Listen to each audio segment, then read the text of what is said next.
Hello, traders, warriors.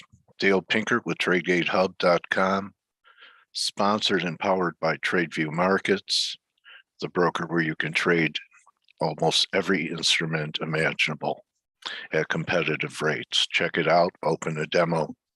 So when I left you Wednesday, and you guys know for many weeks, it's been my belief and conviction that we would take out the stops in silver before we had a chance for a bottom.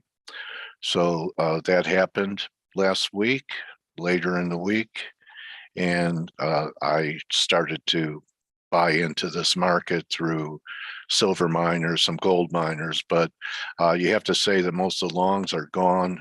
Sentiment is not real good compared to where it was in silver, down into the 20s from the 60s. Sentiment in gold is holding up better, so maybe has a little bit more downside, but even gold is at some major support here, trying to put in a turn. The major reason for the silver position, number one, was taking out all the longs that thought they had the beginnings of a new bull market and silver up to 50. Viewers also know that we participated on the downside of gold from the up here, this candle, this weekly candle. The high was that week, what was it, 1998? I think we were in and on the air that day, 1985 or so. So that was a big trade.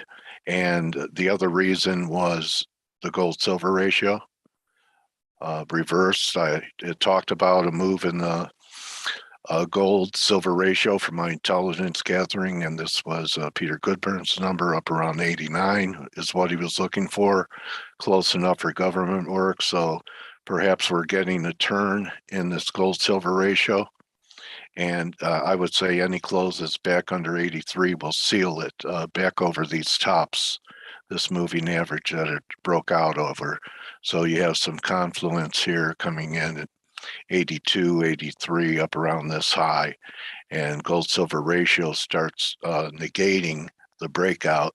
I think you're going to have a pretty precipitous move to the downside, which is going to make silver your preferred long because it's going to outperform the gold. Doesn't mean they both can't do well. Just to show you how I committed to it, I picked up a couple of shares.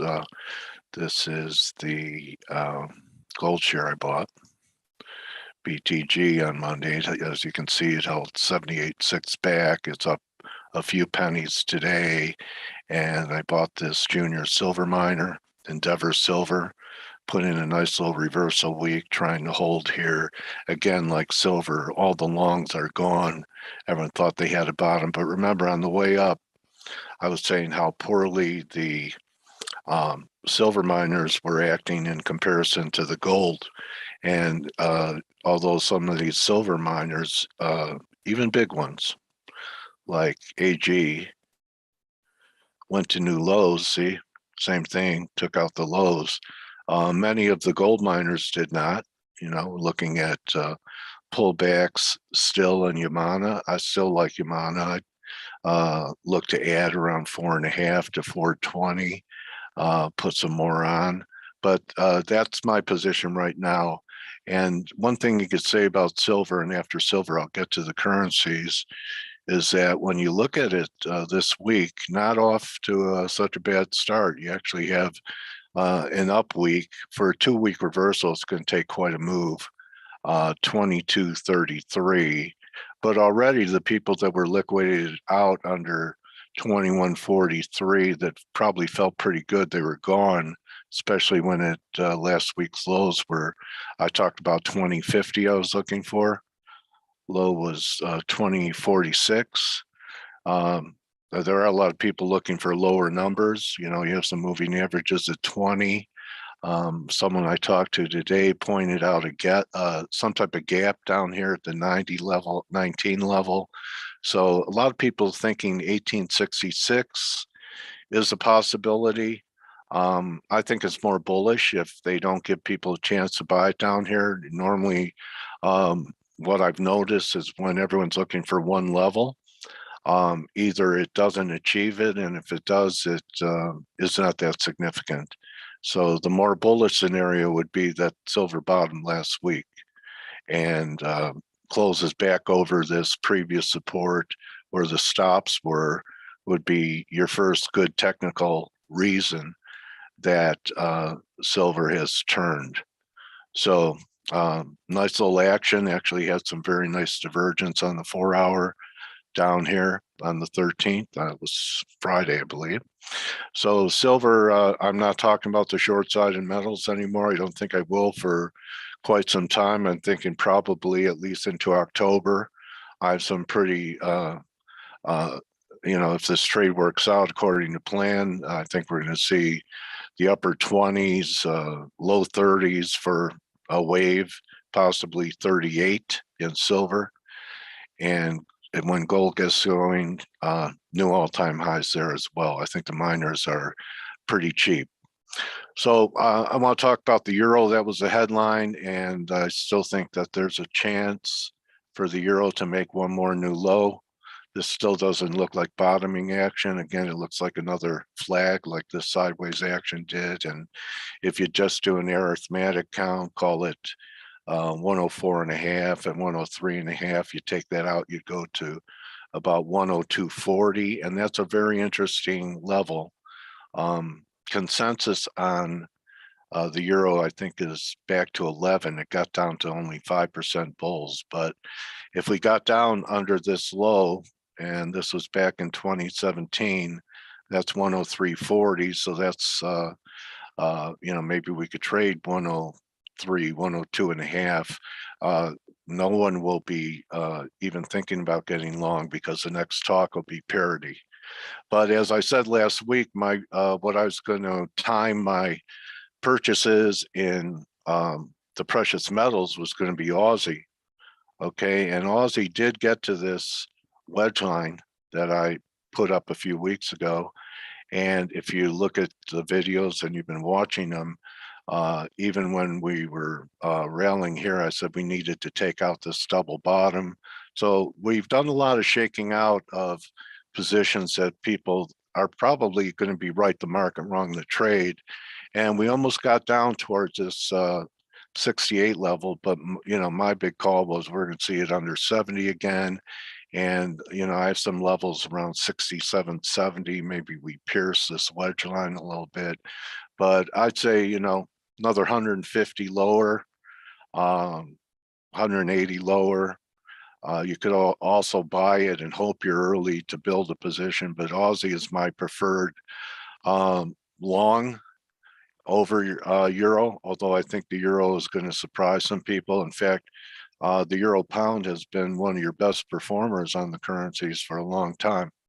And we're getting a little pullback in euro pound now, but this 86 level is big. In fact, it looks like closes back over 86. Look at this, 86, 86, big pivot level that we were rejected from last week. So you just go 82 to 86 is 400 handles, right? And if we close over 86, you could be thinking about 89.90. And let's see where that would put it if we got up to, say, 90. So here's your monthly. It would still just be a correction of this decline right here. Look what it held. Really nice monthly moving average. So, there is some stuff at 87. That was an important breakdown. But I still think EG is a tell for a turn in the dollar. So, I mean, let's get to the dollar. We've covered euro. So my view is, you see this red line right here? This is off the 17 high. That's at euro low I showed you before. And then this high was the COVID high up here. And, that's at 103. And then this low right here, after it broke the line, look how it checked it. Real nice action off it. So people bought that pulled back to 102.35. So I think there's one more shot up, but 102.35 is a number every trader, every dollar trader, currency trader should write down, because closes back under that will negate this recent breakout. and will trigger a correction in my view. So write that number down, 102.50. And then if you want to hear, you know, you want to look to pick a top, you know, I'm thinking, you know, 104.5, 105.5, 106 up there is still a possibility, especially if I'm right about the euro. Pound is actually possibly it's diverging too. So even the pound at new lows will not confirm. Yen's tried to recover this week, but it hasn't. It's still my contention that yields have peaked. You know, you look at, here's the US dollar yen last week. If you were in the room, I said buy yen, which is the opposite of how the pairing of US dollar yen, USDJPY, and buy notes. And it is my contention that we saw a peak in rates, probably an all clear until the Fed meeting. But when you look at the 10-year, we're already 35 bips off the high. As you can tell, just like the yen, in fact, yields are acting even weaker. This was the hot CPI number, you know, failed at 50%. That was something I said. And, you know, this looks like a pretty good peak that we have in yields. So I don't know why we can't, you know, try 260. Look at a weekly for a little longer term look. And there's 260. I hate to make this call because you guys are going to want to institutionalize me, but how about 180? Where these two moving averages on the weekly are converging. 175, 180, back under 2%. In fact, there's a gap here. So I know it's very counterintuitive, but it's my view that yields are peaking here. I think that is also what could be behind you know, a pullback in the dollar, a possible important high in the dollar. I really think this is what's going to get the metals jet fuel to the upside. So yields have been everything. As yields have climbed, everything crashed. It's all been all one market. Stocks have crashed, bonds have crashed, commodities have crashed. But I do want to talk a little bit about the market here. And viewers know that I've been talking about the relative strength in the semis. So here's the semis last week, right? And actually had a reversal week to the upside after taking out this wedge. But look at the S&Ps. They fought their way back quite a bit, but still a red candle. Look at the NASDAQ, fought their way back, but still a red candle. IWM really fought its way back.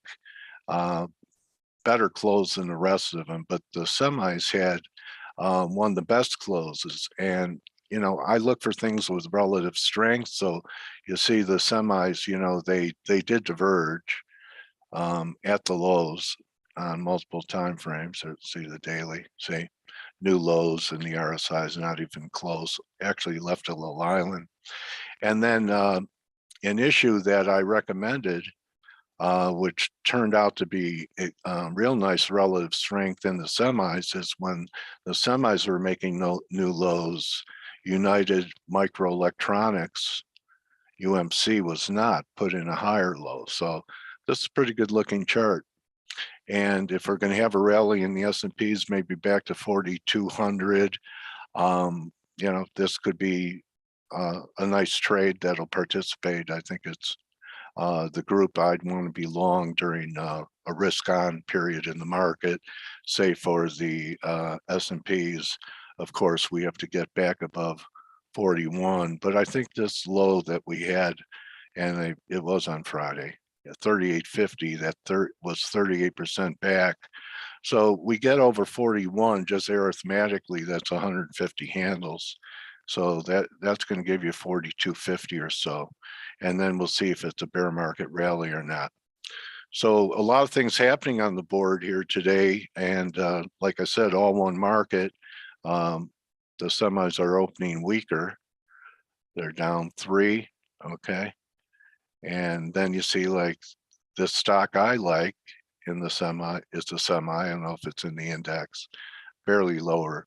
So good relative strength there. There was also some decent relative strength in some of the cannabis stocks that I watch, and this was Mike's best of breed. As you can see, we went to new lows, but marginal. Very nice divergence in it down here. We got through 7. I don't know why we can't see $9. Similar action, and with the market down, Aurora's up a little bit. We get through 360. Why not $5 for a recovery trade? That would most likely, I'd do some selling both here in ACB and CGC if you bought it when I did a few weeks ago up around here, just to take partial profits.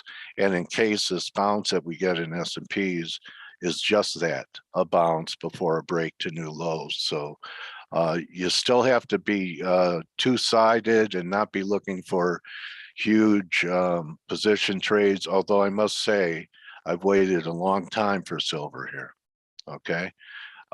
And I really did have to be patient. In fact, I missed that first run from where those stops were just taken out, and had the patience for a wash and rinse in silver for this to happen. And this could end up being a position trade. Of course, there's going to be pauses along the way.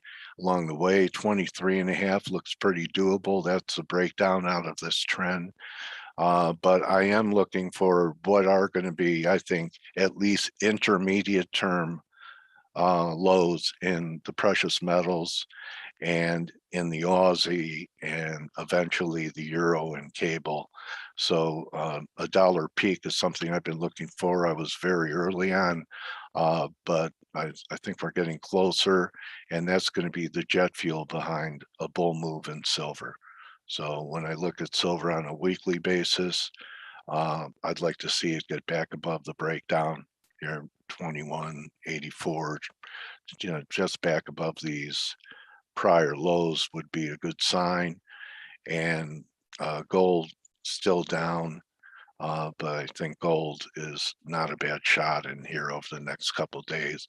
You may want to wait in gold to see if there is another surge, which looks like it's happening as the euro fades here, and we're going to get that one more pop up in the dollar to make new highs.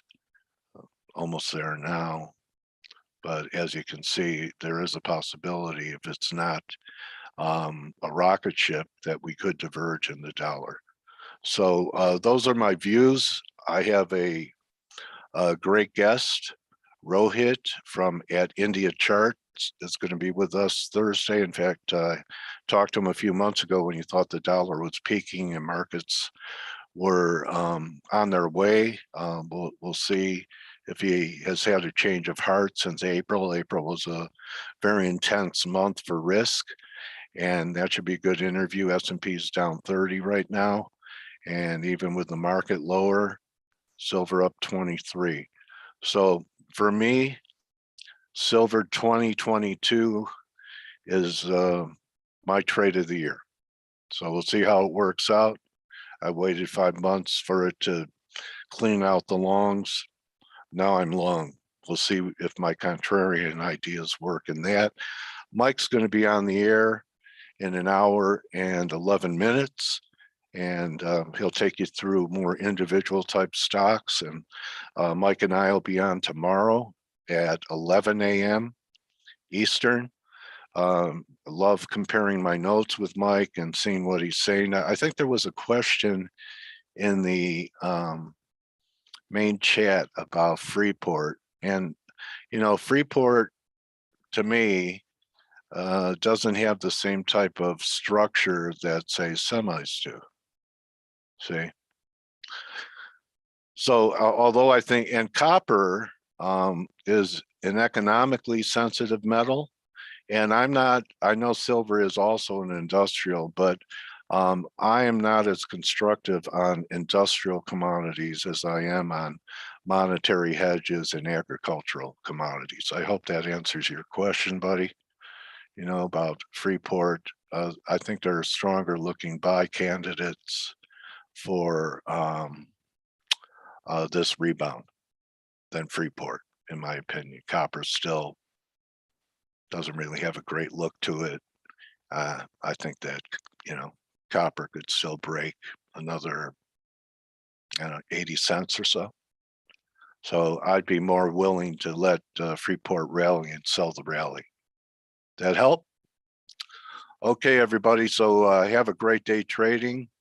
Again, I still think what happened last week in the S&Ps can hold. We still have to get over 4,100, but my highest conviction trade, one that I forecasted the decline in, and it was at my level. So, what am I going to do? Not watch something through all of this, and then through all of this, and then a narrative that I had believed in was presenting itself. What do? You execute. So good hunting, everybody. Have a great day. I'll be back here with Mike tomorrow. And remember, don't just count your silver coins and your gold bars, and hard to count your bushels of corn because they're not even half planted yet. And I want you guys to realize the corn that they're talking about is not the kind we eat at the store. It's feed corn. And keep an eye for, if things are changing, you should begin to see a little bit of outperformance in the Russell. And you start to get a little bit of that today. You're not now, because NASDAQ's down 0.8, S&P's down 0.5. Is the Dow the one that's holding up the best here? Probably. Down 0.51. Okay, cannabis stocks up. So I think there's a couple of things that could buck the trend and outperform on a bounce in equities. And it's what I've been saying for a few weeks. Only I'm long now. Cannabis from a week or two ago, and miners from late last week. So good luck. I hope that what we're doing here is adding value and that you're learning, and it's not just about the calls, because I give you the reasons why, and be good for you to write down the reasons or take screenshots of the videos to see a formation I'm pointing out so you can repeat it on your own. And what would be best would be for you guys to come into our main chat and share your ideas, because iron sharpens iron. So that's a wrap, everyone. Good luck. I'll see you back here tomorrow with Mike, and Mike will be with you at the top of the hour in an hour and 7 minutes. Adios.